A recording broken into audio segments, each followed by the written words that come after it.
Rev up your engines!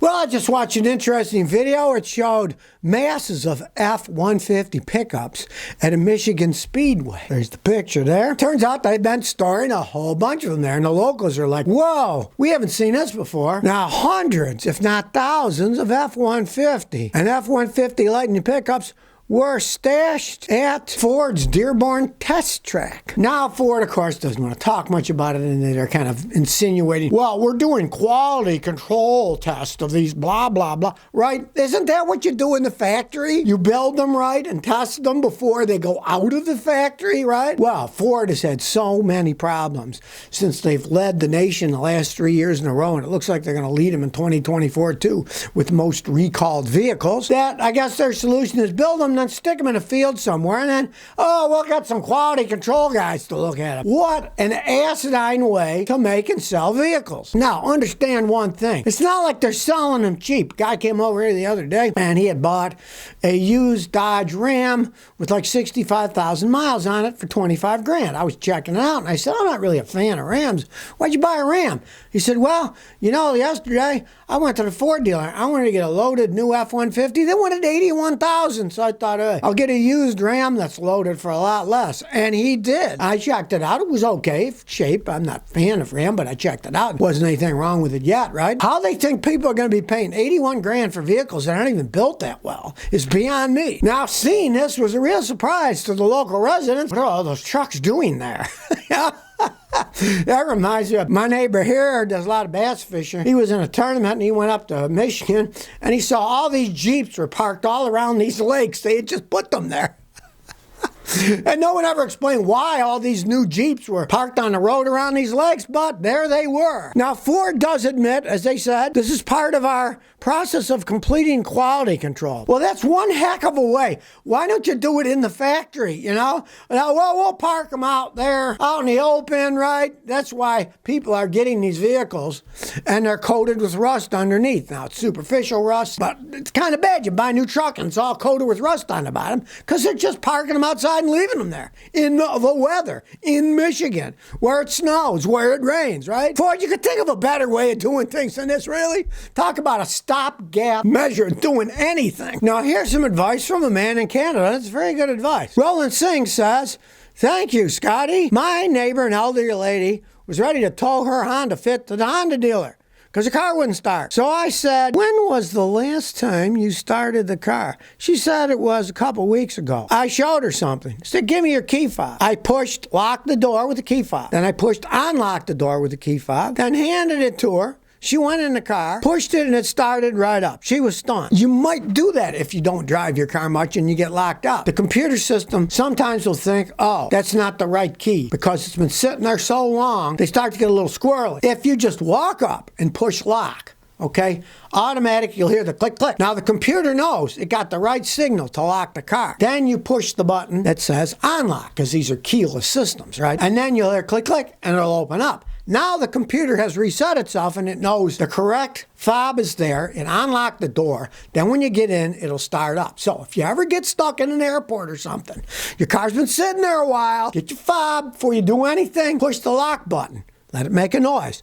Push the unlock button, let it make a noise, then go in the car and start it. Don't freak out because it doesn't work because it's been sitting for a while. Common thing with a lot of these keyless ignition systems, they sit too long and they get confused. But it's not that big of a deal. You just push the lock first, then the unlock, it knows the correct one is there, then you go in and it should start right up. Unless the battery's drained, of course, then it won't. But in her case, it wasn't drained. She just hadn't used it for a while because she's a little old lady. But you park at an airport for a couple of weeks, a lot of times you're going to have problems like that. So lock, unlock, then go in, and it should start right up. Here's something you don't normally think about, but there was terror on the M62 highway in England because an electric car couldn't stop, and it was out of control. So what happened? The police came, and they actually squashed between it. They went in front of it, behind it, on each side, and they just slowed down so they'd crunch down, and finally the stupid thing stopped. So electric cars, they can do some weird stuff, but I find it highly ironic. Guess what the electric car was that the British police had to surround and squash it to stop it? It was an electric Jaguar. Isn't that ironic? I mean, some things, you couldn't make these things up, right? Everybody knows Jaguars are one of the worst cars in the world made for electrical systems. They always have been. Their electronic maker back in the day, Lucas, were known amongst us mechanics as the Prince of Darkness, because you'd be driving your English car down the road and all of a sudden the electricity go and you wouldn't have headlights anymore. Hence the Prince of Darkness. But I find it hilarious that it was a Jaguar electric when it wouldn't stop. The person couldn't stop it. It lost control. And the police had to come and squash it with 4 cars so it finally stopped moving. Well, you know, you can imagine the mess if there's going to be millions of these things going down the road. The hellacious situations, not just fires, out of control. They don't stop. The problem is these stupid cars. Everything is electronic. And when they go out, they're just like driving down the road with a prayer, you know? Now, here's a hilarious one. Canoe making those ridiculous looking electric vehicles, right? They just did a 1 for 23 reverse stock split. It's because the company's going down the toilet. The only reason people do reverse stock splits is because the company's doing absolute crap. And the stock is so low that in this case, they couldn't stay on the NASDAQ. Rule, I guess, on the NASDAQ, it's got to be at least $1 or more for so many days or they'll take you off, right? So if you do a 1 for 23 reverse split, then it goes up over $1 and you can stay on the stock market. But from my experience with stocks, it does not bode well. It's usually the sign of a sinking ship. I've seen stocks like that. One that I knew of, they did a 1 for 22 reverse split. So it went from a penny stock to a $15 stock. Now, the last time I looked at that stock, it was $1.20, right? So even though they did the reverse split of 1 to 22 and it went from a penny stock to a $15 stock, about a year or so later, it's back down to $1.25, which with that reverse split means that you're really losing money on that because you got to divide that by 22 to get what it's actually worth, right? It was multiplied by 22 to get it higher, but then when it went down that low again, and that's usually what happens with all these companies that do reverse stocks. It's like a last gasp to try to get things because they hope there's enough fools that see, oh, look at the Canoe stock. Oh, look, it's $6, $8, when in reality, it's more like 50 cents. But they did a reverse split to make the figures look better. That's just another stock scam showing that this Canoe electric company is going down the toilets. As a lot of them will be going down the toilet, and anybody who invests their money in it, as far as I'm concerned, is a blatant fool. Do not throw good money after bad. That's what I learned years ago. Well, you think transportation may be bad where you are? Could be worse. You could be in New York City, where New York is now sending the National Guard to subways because of violent crimes. Donald Lieberman, the executive director of the New York Civil Liberty Unions, she said, sound policymaking should not come from overreacting to incidents that, while horrible, should not be represented as a crime wave. Yeah, well, it is. Let me tell you. I was interviewed a few weeks ago by a woman at the Washington Post, and she lives there in New York City, and she said she will under no circumstances take the subway. It's getting to be so dangerous. Now they had to send the National Guard, and they're sending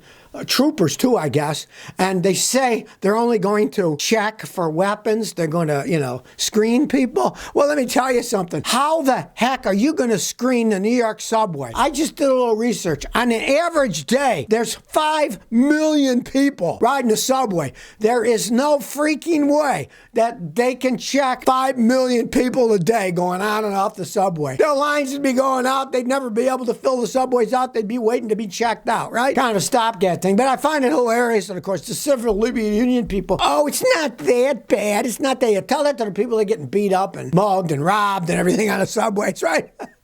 It's just insanity. So now they're bringing the National Guard into the subways. There's a lot of reasons people are leaving New York City. I met an ex-cop here in Tennessee who just moved here from New York City when he retired. I said, hey, what's it like in New York? I said, I was in there in the late 60s, early 70s, and it was pretty bad. He said, as far as I'm concerned, it's worse than that today. And so when I retired, I got out of New York City. I want to get out of there. And he was a policeman who worked there. So he saw it on the ground floor, what actually happened, not what some Civil Liberty Union woman decided, oh, you're pounding on people's rights. All I got to say is stay away from New York. And if you do happen to go there, don't take the subway. So if you never want to miss another one of my new car repair videos, remember to ring that bell.